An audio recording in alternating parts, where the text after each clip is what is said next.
और संत बड़ी सुंदर बात करते हैं। एक राजा ने प्रश्न किया है कि 4 आश्चर्य कौन से हैं, कोई बता नहीं पाया।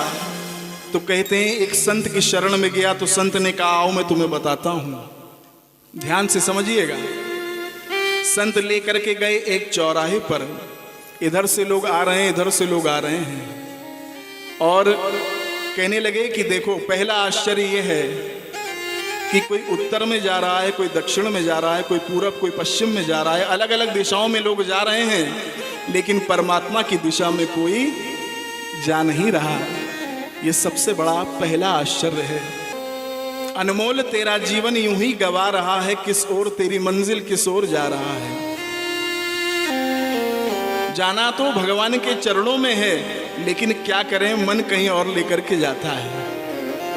आना तो पर्यटन भवन में था, लेकिन डिस्कोथेक चले गए। बोलो समर्थ सदगुरु श्री साईनाथ महाराज की। ये पहला आश्चर्य है। आनंद की बात यह है कि जब बीमार हो जाता है तो सबसे पहले भगवान याद आते हैं। बोलो समर्थ सदगुरु श्री साईनाथ महाराज की। दूसरे स्थान पर लेकर के गए, कहने लगे एक बहुत बड़ी सी घड़ी लगी हुई है। कहने लगे देखो ये दूसरा आश्चर्य है। गुरुजी समझे नहीं। कहने लगे समझ की बात ये है, लोग कहते हैं हमारे हाथ में घड़ी है, हर व्यक्ति कहता है हमारे हाथ में घड़ी है, लेकिन सत्य ये है कि घड़ी किसी के हाथ में नहीं है, क्योंकि कौन सी घड़ी कहाँ बीते किसी को भी नहीं मालूम, कोई नहीं जानता। और समय ये बहुत बड़ा गुरु है, क्योंकि गुरुदेव आते हैं बता करके चले जाते हैं, पर समय रोज कह रहा है कि मैं जा रहा हूं, मैं जा रहा हूं, मैं जा रहा हूं। एक एक सेकंड, एक एक पल तुम्हारे जीवन का घट रहा है, लेकिन विस्मृति है, कोई ध्यान नहीं देता। विश्वास मानिए, किसी की अवस्था का पता लगाना हो, उसकी आयु कितनी है, तो उसके फोन में जो फोन बुक होती है ना, वो खोल करके देख लेना। बोलो समर्थ सदगुरु श्री साईनाथ महाराज की जय। क्यों?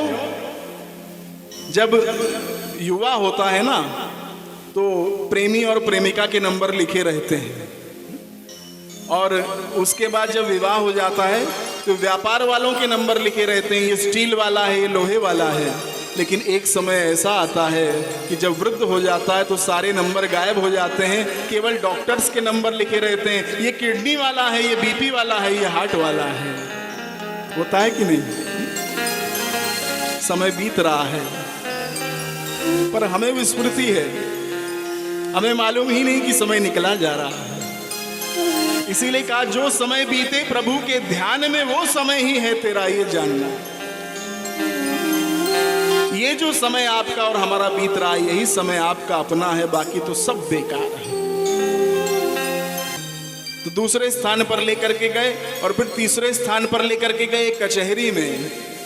देखते हैं कि जज फैसला सुना रहा है, और जिन्होंने गलत कर्म किए हैं वो खड़े हुए हैं। कर्म अपनी मर्जी से किए, लेकिन सजा अपनी मर्जी से मिलती नहीं है। तो कहने लगे ये तीसरा आश्चर्य है कि हर व्यक्ति गलत कार्य करता है, लेकिन इन्हें ये नहीं मालूम कि इनसे ऊपर भी भगवान की एक कचहरी है, जहां पर हर कर्म का हिसाब पक्का होना है, हर कर्म का हिसाब है। ये तीसरा आश्चर्य है। और कहा चौथा आश्चर्य शमशान में लेकर के गया। जिनको अपना कहता है, कब वो तेरे साथी हैं, मौत है मंजिल तेरी और सब बाराती हैं। कहा कि जहां पर अस्थाई निवास है, जहां पर रहना नहीं है, वहां पर आवास बनाता है, वहां महल बनाता है, लेकिन जहां पर असली ठिकाना है, जहां जाना ही जाना है, वहां पर एक ईंट का भी इंतजाम किया नहीं। ये चौथा आश्चर्य है। इसलिए ये जो भगवान ने समय दिया है, इसका पूरा लाभ उठाते हुए और भगवान से प्रार्थना करते हुए कि आपने ये जो कृपा हमारे ऊपर बरसाई है, यही कृपा आपकी हर साईं भक्त पर हो, हमारी यही प्रार्थना है। बोलो समर्थ सदगुरु श्री साईनाथ महाराज की जय।